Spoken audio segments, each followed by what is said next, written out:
আমি কোনো ডিভোর্সি মেয়েকে বিয়ে করতে পারবো না মা। এত খারাপ দিন চলে আসেনি আমার। ডাইনিং টেবিলের চেয়ার থেকে উঠে দাঁড়িয়ে বেশ উচ্চস্বরেই কথাটা বলল ইলহাম আফসার তুর্য।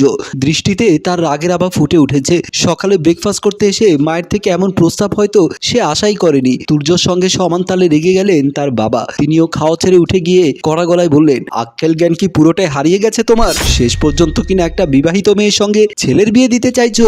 মা পরিস্থিতি খারাপ দেখে খানিকটা নিচু গলায় বললেন, ও বিবাহিত ছিল, ডিভোর্স হয়ে গেছে। আর আমি তো জোর করিনি। মেয়েটা আমার পরিচিত, অনেক লক্ষ্মী একটা মেয়ে, তাই বলেছিলাম। কেন বলবে মা? কোনো মা একটা ডিভোর্সি মেয়েকে ছেলের বউ করতে চায়, বলতে পারো? কথাটা বলে টেবিলের উপরে জোরে হাত রাখলো তুর্য।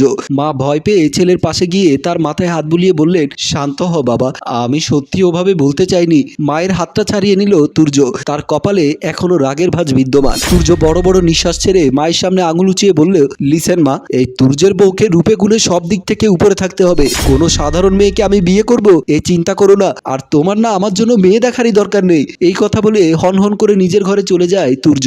মা তাকে আটকাতে চাইলে বাবা তীক্ষ্ণ কণ্ঠে বলে ওঠে, এখন আটকাচ্ছ কেন? সকাল সকাল দিলে তো মাথাটা গরম করে। তোমার জন্য ছেলেটা না খেয়ে চলে গেল। প্রতিটা বিষয় ঝামেলা না করতে পারলে তোমার পেটের ভাত হজম হয় না। বাবাও চলে গেলেন নিজের ঘরে। আর মা সেখান থেকে ট্রেতে নাস্তা নিয়ে ছেলের রুমের দিকে গেলেন। তুর্যের ঘরের সামনে এসে দাঁড়ালেন মা। দরজাটা আটকানো। দু হাতে ধরে রাখা ট্রেটা এক হাতে নিয়ে দরজায় নক করলেন মা। অনেক সময় দাঁড়িয়ে থাকার পর দরজা খুলল তুর্য। তবে দরজা খুলেই বিছানায় গিয়ে বসে পড়ল সে। বোঝাই যাচ্ছে মায়ের উপরে রেগে আছে। মা ভেতরে প্রবেশ করে খাবারের ট্রেটা পাশে রাখলেন। এরপর তুর্যর পাশে বসে বললেন, খাবারের উপরে রাগ দেখাতে নেই বাবা, খেয়ে নে। খাবো না আমি, নিয়ে যাও। মায়ের উপর রাগ করে থাকে না তুর্য।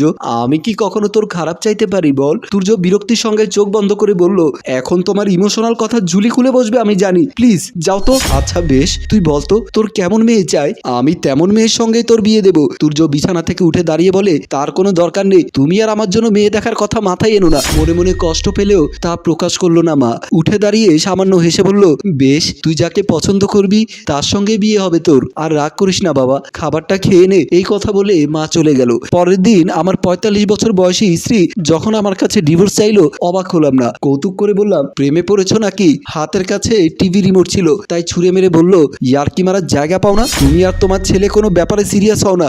বাংলা ভীষণে নিউজ চলছিল। প্রত্যুত্তর না করে টিভির দিকে মনোযোগী হলাম। একজন পুরুষের জন্য চোখ কান খোলা রেখে জিব্বাতে যত সম্ভব নাগাল টেনে স্ত্রীর চাও পাও বুঝেও না বোঝার ভান করার নাম হচ্ছে সংসার, যা আমি 25 বছর ধরে করে আসছি। আমাকে চুপ থাকতে দেখে আবার বলল, কি ব্যাপার, কথা বলছো না কেন? আমি বললাম, কথা আর কি বলবো, তোমার যা ইচ্ছে তাই করো। পরের দিন আমার স্ত্রী অর্থাৎ সুজাতা আবার ছেলের জন্য পাত্রী দেখতে গেছে। স্ত্রীর প্ররোচনায় আমিও কয়েকদিন সঙ্গে গিয়েছিলাম। আজকালকার মেয়েরা চমৎকার। এক মাথা ঘোমটা দিয়ে মাথা নিচু করে বসে থাকার পাত্রী নয়, সব প্রশ্নের উত্তর সাবলীল ভঙ্গিতেই দেয়। ভদ্র করে শিক্ষিতা কোনো মেয়ে দেখতে অসুন্দর নয়। তাদের কথাবার্তা, চোখের চাহনিতে যে ব্যক্তিত্বের আভা ফুটে উঠেছে, এর চেয়ে মোহনীয় রূপ থাকার প্রয়োজন নেই। সুজাতা এসবের ধার ধারে না। মেয়ের দেখা দেখি শেষে সবার কাছ থেকে বিদায় নিয়ে বাসায় চলে আসলাম। বাসায় এসে বললাম, মেয়েটা দেখতে খারাপ না? আমার স্ত্রী রাগান্বিত হয়ে বলল, গলার স্বর ফ্যাকাশে, হাঁসের মতো প্যাক প্যাক করে। তুমি কি চেনো? আমি বললাম, কণ্ঠস্বর আল্লাহ পাকের দান, ওর কি দোষ? চারালের গোষ্ঠী।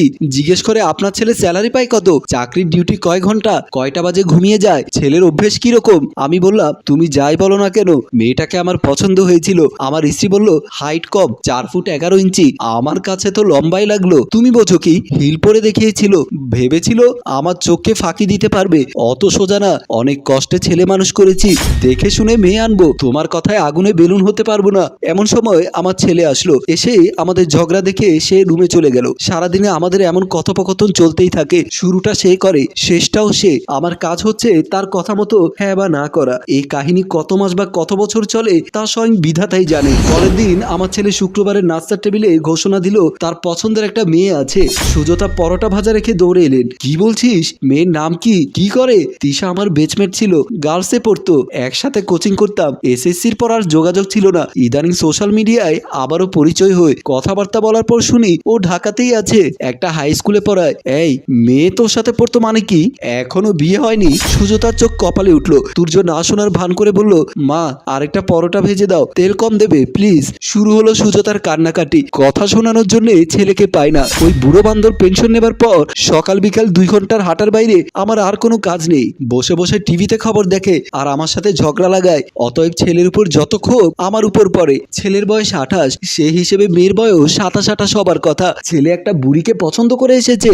আর সহ্য করতে না পেরে বললাম, কাউকে না দেখে এভাবে মন্তব্য করা ঠিক নয়। আশ্চর্য, আমার বিয়ের সময় বয়স ছিল 22। এ নিয়ে তোমার আত্মীয়দের কাছে কম শুনতে হয়নি। সবাই বলেছে আই বুড়ো মেয়ে ঘরে এনেছে, আর এ মেয়ের বয়স 28। তুমি ভাবতে পারো? অবশ্যই পারি। তোমার ছেলে পড়াশোনা শেষ করে জব নিয়ে সেটেল হতে যদি 28 বছর লাগে, মেয়েটারও তাই লাগার কথা। এতে অবাক হবার কিছু নেই। বুড়ি মহিলা, এখন বাপ মা আমার ছেলের ঘাড়ে পার করে দিতে চায়। বাজে কথা বলো না। তুমি আমি ঠিক যতটা কষ্ট করে তুর্যকে মানুষ করেছি, মেয়েটির বাবা মারও ঠিক একই কষ্ট হয়েছে। কষ্ট বরং আরো বেশি হয়েছে।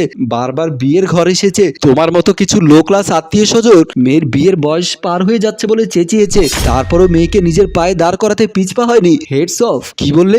আমি লো ক্লাস মহিলা? না মানে সেটা বলতে চাইনি, জাস্ট উদাহরণ দিলাম আর কি। তাই না? তুর্য তখন কথা না বলে খাবার টেবিল থেকে উঠে চলে গেল। ছেলে রুমে যাওয়ার ঠিক পর থেকে সুজাতা আবারও ডিভোর্স চাইছে। এর মাঝে মোবাইলটা বের করে ভাইয়ের বউ, বড় খালা, আরো কয়েকজনকে ফোন করা হয়ে গিয়েছে। ডিভোর্স কিভাবে নেয়, ডিভোর্স কত প্রকার সব জানা হয়ে গেছে। স্বামীর কাছে মূল্য নেই, ছেলে কথা শোনে না, এই সংসার সে করবে না। তারপরও ছেলে রুমে গিয়ে বললাম, চল তোর পছন্দের মেয়েকে দেখতে যাব। ছেলে খুশি হয়ে বলল, সত্যি বলছো বাবা? আমি বলছি 100 বার সত্যি। তারপর আমরা তিশাকে দেখতে গেলাম। চমৎকার মেয়ে, দেখলেই বোঝা যায় পরিচ্ছন্ন পরিবার থেকে বড় হয়েছে। আমাদের সম্বন্ধে ততটুকুই কৌতূহল দেখালো যতটুকু না দেখালেই হয় না। আমি মোটামুটি পাকা কথা সেরে ফেললাম, তাতে আমার ছেলেও খুব খুশি। বাসায় এলাম। সুজাতার রিয়েক্ট ছিল দেখার মতো। সব কথা শুনে রাগান্বিত হয়ে কাপড়ের ব্যাগটা নিয়ে আজকের দিনের মধ্যে তোমাকে আমি ডিভোর্স দেবো বলে চলে গেল। বাপের বাড়ি গিয়ে উঠলো। সকাল বিকাল ফোন করে হুমকি দেয় আমার বিরুদ্ধে নারী নির্যাতনের কেস করবে, এইসব আর কি। মেয়ে পক্ষ আমাদের বাড়িতে আসার আগের দিন কল করলাম। শুনছো, কালাভুনা কিভাবে রাধে বলতে পারো? মানে তিশার বাড়ি থেকে লোকজন আসবে কাল। তুমি কি সত্যিই ছেলেকে বিয়ে দিয়ে দিচ্ছ? হ্যাঁ, আজকে ফাইনাল কথা, 2-1 দিনের মধ্যে মেয়ে নিয়ে আসবো। তাতে কি তুর্য রাজি হয়েছে? আরে ছেলের কথাই তো সব হচ্ছে। তার মানে ছেলেটাকে আমাকে বাদ দিয়ে বিয়েটা করে ফেলবে? আরে শুধু ছেলে নয়, আমি চিন্তা করছি ছেলের সাথে আমিও একটা বিয়ে করে ফেলবো। তুমি ডিভোর্সটা কখন দিচ্ছ শুনি? এই হনুমান, একটা কথা বলবি না। মেহমান কখন আসছে? মেনু কি? এই তো লাইনে চলে এসেছো। আবার উল্টোপাল্টা কথা বললে আমি কিন্তু তোমাকে ডিভোর্স দেবো। আমি আবারও বললাম, তাহলে দিচ্ছ না কেন? ছেলের বিয়েটা হয়ে যাক, তারপর তোমাকে ডিভোর্স দেবো। ও বুঝেছি। আচ্ছা বলো, খাবারের মেনু কি? বিফ, ডিম ভুনা, ভাত আর ডাল। এর চেয়ে বেশি কিছু রাখতে পারি না, তুমি তো জানোই। ওপাশ থেকে ফোনটা কেটে গেল। গিন্নি বিকেলে এসে হাজির। ঘরদোর গোছাতে গোছাতে গজগজ করতে লাগলো। বাপ ছেলে বাড়ি ঘরে যে অবস্থা করে রেখেছো, মেয়ে পক্ষ বস্তি মনে করে পালিয়ে যেত। নেহাত বাড়ির মান সম্মানের প্রশ্ন, নয়তো সে কখনোই ফিরতো না বলে এই সব কাজকর্ম করতে লাগলো। আমি আর আমার ছেলে লুকিয়ে লুকিয়ে আমার স্ত্রীর কাণ্ড কারখানা দেখছিলাম। বাসায় মেহমান আসলো, আমরা সবাই খাওয়া দাওয়া মেহমানদারি নিয়ে ব্যস্ত। আমার স্ত্রী সুজাতা দরজার খিল দিয়ে চোখের জলে বালিশ ভিজাচ্ছে, এমন ভাবে কাঁদছে যেন বাড়িতে বউ নয় আজরাইল আনছি। কাছে গিয়ে বসতে কোকিয়ে উঠলো, বলল, এত কষ্ট করে ছেলে বড় করলাম, তার এই প্রতিদান? বলতে ইচ্ছে হলো, ছেলে পেটে ধরেছো, মানুষ করেছো, তার বদলে তুমি মাতৃত্বের সুখ পেয়েছো। এর চেয়ে বেশি আশা করাটা অন্যায়। একটা বয়সের পর ছেলে হোক মেয়ে হোক, প্রত্যেকের নিজেদের একটা করে জগৎ সৃষ্টি হয়। সেই জগৎ দূর থেকে বাবা মা অনুভব করতে পারে, কিন্তু ভেতরে প্রবেশ দৃষ্টিকটু বলে মনে হয়। বুঝেছো? একটা কথা বলতে চাইলেও বলতে পারলাম না। মায়েদের আবেগ হয় বাঁধন হারা। সন্তানের শত ভালোর মাঝেও সূক্ষ্ম ত্রুটি চোখে পড়ে। সন্তান সুখে থাকলেও সে যেন আরো সুখ পায়, এই বোধের নাম মাতৃত্ব। এমন সময় তিশা এসে শাশুড়িকে সালাম করলেন। বললেন, আম্মা আমার জন্য দোয়া করবেন। সালাম করার সাথে সাথে সুজাতা মেয়েটাকে জড়িয়ে ধরলো। বলল, আসলেই তো তুমি তো লক্ষ্মী মেয়ে, আমি বুঝতে পারিনি। তুর্য এসে বলল, আমি কি লক্ষ্মী ছেলে নয়? সবাই হাসি খুশি মেতে উঠলো। আসলে দিন শেষে আমরা সবাই সুখী। সম্মানিত দর্শক, আসলেই জীবনচক্র এমন, জীবনের প্রতিটি পদক্ষেপ টকঝাল মিষ্টি লেগেই থাকবে। এটাই হয়তো সৃষ্টিকর্তা সৃষ্টির রহস্য। দিন শেষে আমরা সুখী। গল্পটি রচনা ও পরিচালনায় মঞ্জুর মোর্শেদ, ক্যামেরায় মিজান ও শিহাব।